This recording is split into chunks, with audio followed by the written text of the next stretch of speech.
నాయకుల మీద ఈరోజు చెప్తున్నాను, మొదటి నుంచి చెప్తున్నాను, వ్యక్తిగతంగా నాకు ఎవరి మీద కక్ష ఉండదు.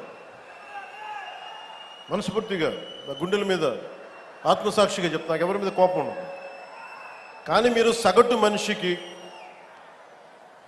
మనిషిలో, ఈ దేశంలో ఉన్న సగటు మనిషికి, సగటు మధ్యతరగతి మనిషికి, సగటు రైతుకి, సగటు యువకుడికి, సగటు యువతకి మీరు కనుక భయభ్రాంతుల్ని క్రియేట్ చేస్తే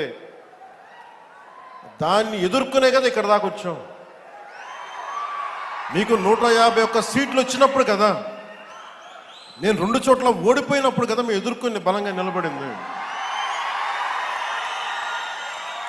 అంటే గుండెల్లో ఎంత దమ్ము ఉండాలి, రక్తంలో ఎంత వేడి ఉండాలి మీలాంటి వాళ్ళు తట్టుకోవాలంటే. నాకు తెలిసిన సినిమాల నుంచి వచ్చినవాడిని, సినిమాలో డైలాగులు చెప్పను నేను.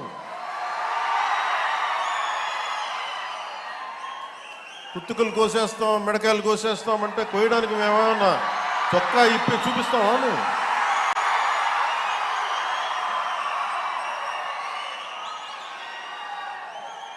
నేను సినిమాలో డైలాగులు చెప్పడానికి కూడా ఇబ్బంది పడతాం. సింహం గడ్డం గీసుకుంది, మేము గడ్డం గీసుకోలేదు. ఇది సరదాగా ఉంటాయి, మిమ్మల్ని చీరప్ చేయడానికో సరదాగా చేయడానికి. నిజంగా గడ్డం గీసుకుంటే దరిద్రంగా ఉంటుంది. చూడండి, ఆలోచించండి. స్నానం చేయకుండా, మట్టి కొట్టుకుంటా, అంటే ఇవన్నీ ఏంటంటే సినిమాల్లో చెప్పిన డైలాగులు. అవి ఎందుకు చెప్తున్నానంటే సందర్భానుసారంగా చెప్తున్నాను.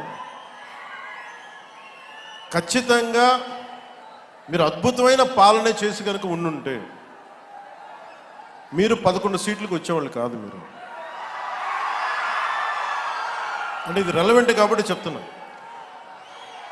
ఇది కక్ష తీర్చుకునే ప్రభుత్వం కాదు. ఇది తప్పులు చేస్తే శిక్షించే ప్రభుత్వం ఇది. అలాంటిది అంటే ఇది ఎందుకు చెప్తున్నానంటే మీకు వినండి, మళ్ళీ అరవండి. మీ ఉత్సాహాన్ని కాదండి, మీరు వినండి. అంటే మీరు అరుపులు అరుచుకుంటూ వెళ్ళిపోతున్నారు, వాళ్ళేమో బెదిరిస్తామన్నారు, కోస్తామంటున్నారు. మళ్ళీ మీ ఎర్ర జెండా శక్తి తెలియదు వాళ్ళకి. మీ గుండెల్లో ఉన్న ఆ వేడి రక్తం గురించి తెలియదు వాళ్ళకి.